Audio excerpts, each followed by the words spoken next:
Welcome to the Maxwell Leadership Executive Podcast, where our goal is to help you increase your reputation as a leader, increase your ability to influence others, and increase your ability to fully engage your team to deliver remarkable results. Hi, I'm Perry Holly, a Maxwell Leadership Facilitator and Coach. And I'm Goede, Executive Vice President with Maxwell Leadership. Welcome and thank you for joining. I do want to just take a minute and really thank you. Perry and I hear day in and day out from just the impact that these lessons that Perry's bringing to us, we're having conversations about that are straight from the field. Yes. You know, Perry's facilitating and coaching and hearing these, and so we want you to value from them. And what I love is that they are taking them and then they're having their teams listen to them. And I want to encourage you to do that. And then having a quick conversation in the front end of a meeting about what you learned from that podcast. And it's creating kind of this growth dynamic. I think today's lesson will be another one of those, because accountability with teams is hard. And so we're going to give you some handles today. Fun to say. It's fun. Yeah, it's fun to say. But no one wants to be held accountable, and not a lot of people like to hold people accountable. But I think seriously, this will be something that will open up a line of conversation with you and your team that will be extremely valuable. Well, before we get started, I want to encourage you to go to maxwellleadership.com/podcast. There you can click on this podcast episode, fill out a form. We would love to partner with your organization when it comes to training, enhancing your leadership, the culture inside the organization. That's what we do. That's what we love to do. And so if you're interested in that and we can help you in any way, please fill out that form and we'll get back in touch with you. Well, today's topic is titled Cultivating a Culture of Accountability. Cultivating a Culture of Accountability. And we've talked about this before. I know this is coming up a lot on coaching calls. It's extremely relevant right now. And we teach accountability as ownership. And the leader's job is to empower teams to their own outcomes and to develop a mindset of personal responsibility. Before we dive in, and I throw this to you, I want to share some statistics with you that I think You did research? Just a little bit. All just right. a little bit. I get so excited when you bring numbers. Yeah, that's right. I was looking over a global leadership forecast report by DDI, who is in the leadership space. And I remembered this report as I was looking at this lesson for today. And so I went and grabbed a couple of these statistics, and it's around accountability. 58%, of frontline leaders actively hold their people accountable. So 58%. 37% of mid-level leadership holds their people accountable. So we're going down. Right. Well, the higher we go, the lower. Yes, okay. That's it. You just got it. Yeah. 32% of senior leaders are comfortable holding their people accountable.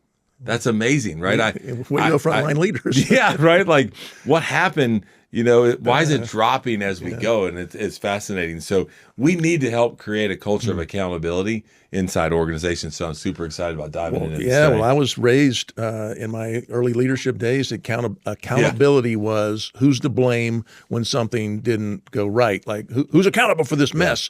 Right. And I'm thinking that is not helpful at all. It promotes shaming and all kinds of negative that people don't they back off and don't engage. So like you said, we want to look at accountability is really about ownership to do that.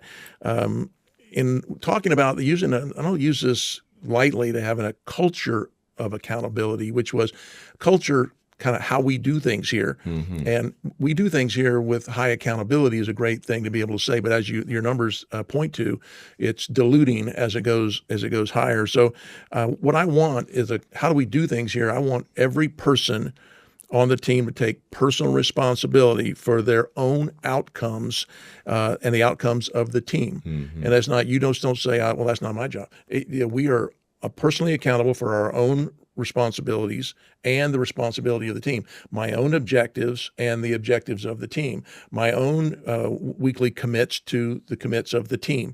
And that when everybody starts to pick this up, it starts to drive an entirely new set of outcomes, because people aren't looking at, hey, Chris didn't do his job, coming in beside Chris and saying, hey, Chris, how can I help you do your job? Where are you falling down? Or you missed a commitment.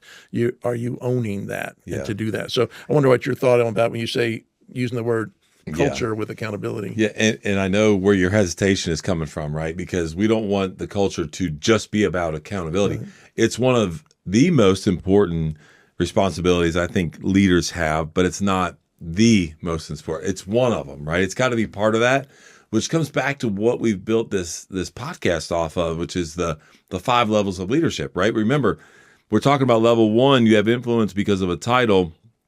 Level 2, because of your connection with people and relationships. But level 3 is about production.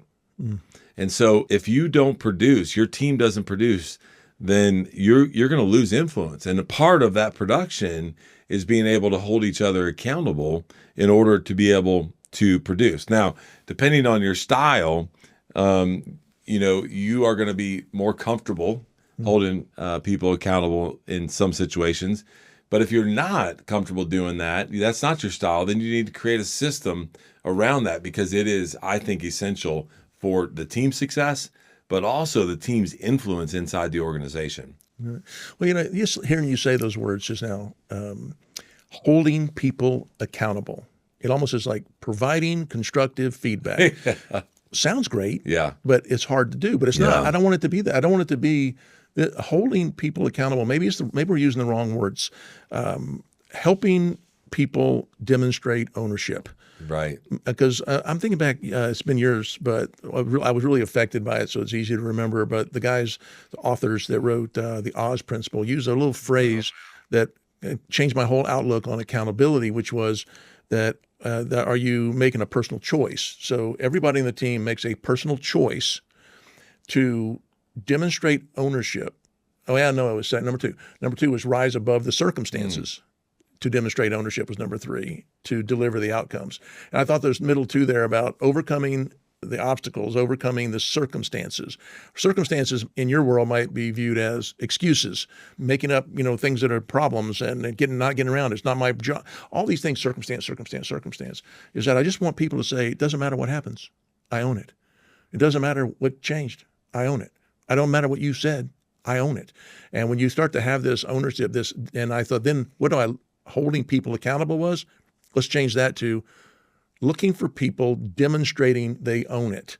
And so is that something you can see? Yeah. You just took an action that demonstrated you own that. Or you didn't take an action, which tells me you're not demonstrating you own that. You're letting a circumstance get in the way. So a little side note there, apologize for that. No, it's good. Another big thing I think you want to do is to start this is if people are not clear on your expectations and the goals, the teams, it's going to be very difficult for you to have ownership if I'm not clear what the objectives and the goals are. What do I actually own? Right. It's a clear thing. And I want to add to that, not only be clear about it, but involve them in creating them, right? I've had leaders in the past that come in and they're like, hey, here's the goal over the next 3 quarters, and then just walks out of the office. And I'm like, where do we get that number from? What's the strategy behind Everybody it? Heads to the water cooler and talk about it. Like we're like that, he obviously, or she woke up on the wrong side of the bed. So man, involve them in that process, because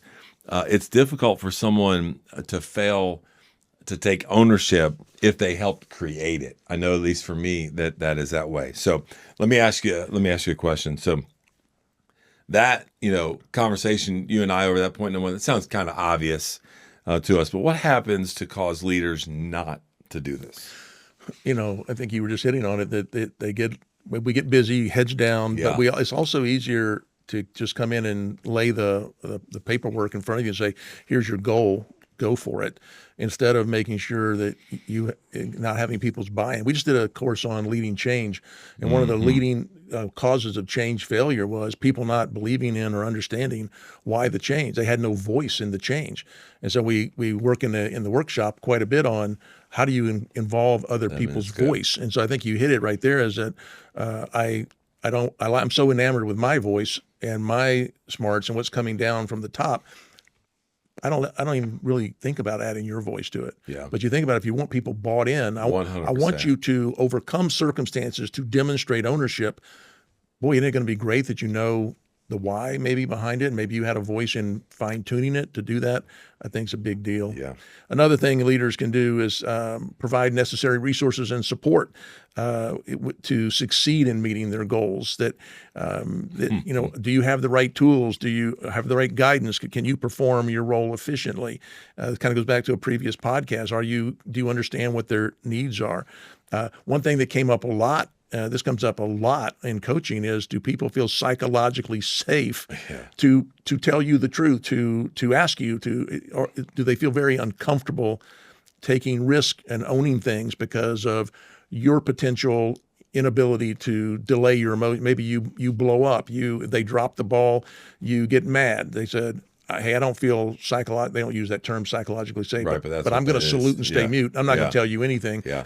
You can come figure it out for yourself. But, what are the right tools, training, and guidance? What are your thoughts on psychological safety? These are all kind of interesting things. Are they getting in the way of my culture of accountability because people don't know what to do or are afraid to tell me the truth? Yeah, I think as leaders, you need to be very aware that you need to lead by example. And what I mean by that is, share, what's going on when you're holding yourself accountable or when your leader is holding you accountable, and the mistakes that you've made, the things that maybe you didn't accomplish that you owned and had a responsibility, for, and to continue to strive for continuous improvement. And so the right tools and training and guidance for that really depend on the situation. And it could be additional training and resources, and it could be courses, coaching. It could be all kinds of different things. But there are resources out there that allow you to accomplish that. And when you said, hey, what are your thoughts about the psychological safety being a part of accountability? You mentioned they're not going to use those two words. Those two words have come on the scene, since the COVID time, right, and people feeling physically and psychologically safe. And so that's really part of what we need to be aware of. But if you can do that, if you can get them to a place to where they feel that way, when you're holding them accountable, again, that's not the right way to say it. Back to what you said earlier, just feels a little bit negative, but it is what we're trying to do. You'll build trust with them. If you can get them to the place where they feel that, then it'll reduce stress and anxiety when you're going after a goal or they own something or the responsibility of it. There's no fear that they have based on what they're trying to accomplish, right? Like I said just a minute ago, they came in, opened the door, here's your goal, and they walked back out. Well, that created anxiety in me. It created fear in me. And I felt like it was more of growth was about not accomplishing it, was more about punishment for not getting it than owning it, and then maybe making some mistakes and continually improving that. So I think there's all kinds of dynamics in there that you got to be aware of that can help with that. But it is a big part of a team or an individual feeling comfortable with those accountable conversations, is get them to a place. Now you got to do your work on the front end, right? Again, it goes back to the 5 levels of leadership. You got to do that level 2 work in order for them to feel that way. Well, I just think what you're saying about leading by example, but also what we mentioned several times on podcasts about your level of vulnerability too, is that I'm struggling with ownership of my commitments. Circumstances are overwhelming me. I'm not demonstrating ownership. I want to be accountable, but you also being vulnerable as a leader, leading by example, sharing your own struggles, your own, setbacks, your own, how you've done it as an example. Modeling the way oftentimes is, hey, I know this one situation comes up every month and it sets us back. How do we overcome this situation? It's a circumstance. We have to overcome our circumstances to demonstrate ownership of what we own and to drive the outcome that we're supposed to be driving. So I like that the psychological safety can be addressed by, I think, through vulnerability and saying, instead of using my emotion to splash all over you, delay my emotions and bring you alongside of me and saying, hey, here's what I'm experiencing, so that you realize we're in this together. I'm not trying to hold you to something I'm not holding me to, but we all struggle with it. So. Get them to just take a deep breath and know that, know that you're in the boat rowing together. Another thing leaders can do to promote this culture of accountability that we're talking about today is provide consistent feedback and coaching. That's huge. Through the process of what they are owning, of what they're taking responsibility for. And so, man, we got to regularly review progress. We got to offer what we see and give them some constructive feedback on that, and make sure that we're seeing when there's movement happening and there's progress and they're having some success, that we recognize that. And one other thing I'll add here is that not only is it giving consistent feedback and coaching about achieving this certain goal that we're going after, we're holding them accountable to it, but also getting feedback from them on what are you seeing? What are you feeling? Why do you feel like we're lagging behind on our metrics for this? Get their perspective versus just sharing your perspective and then sending them back out into the field to accomplish that. And again, it goes back to what Perry and I were talking about earlier on, is that you're getting their voice into what the responsibility is for that team or for that leader. And so when that feedback is happening, make sure that you're asking for their feedback about it as well.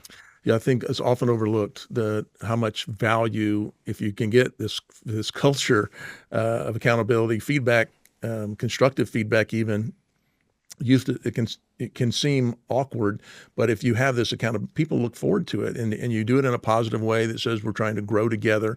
I'm trying to help you. I care about you. You can trust me. This is all about us going further together. I just going back a bit about leaders modeling accountability is another way I think about it. But how do you model accountability? And is it that vulnerability? Is it that just sharing what do you own?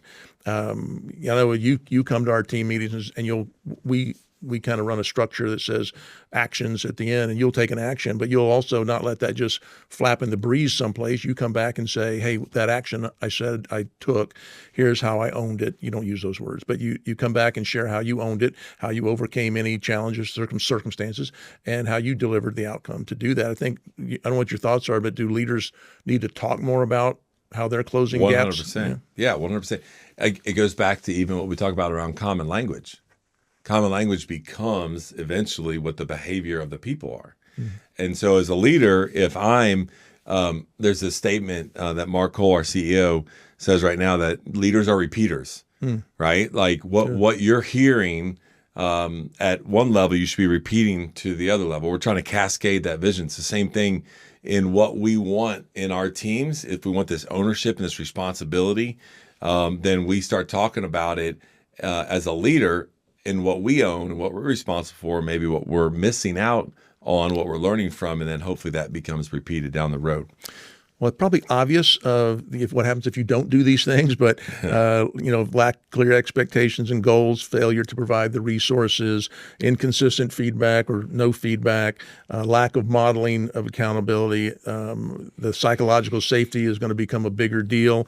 Many leaders, fear of failure will begin to rise. People will not take full ownership. So your team may be reluctant to take ownership if they feel their mistakes are going to be punished or otherwise, viewed as.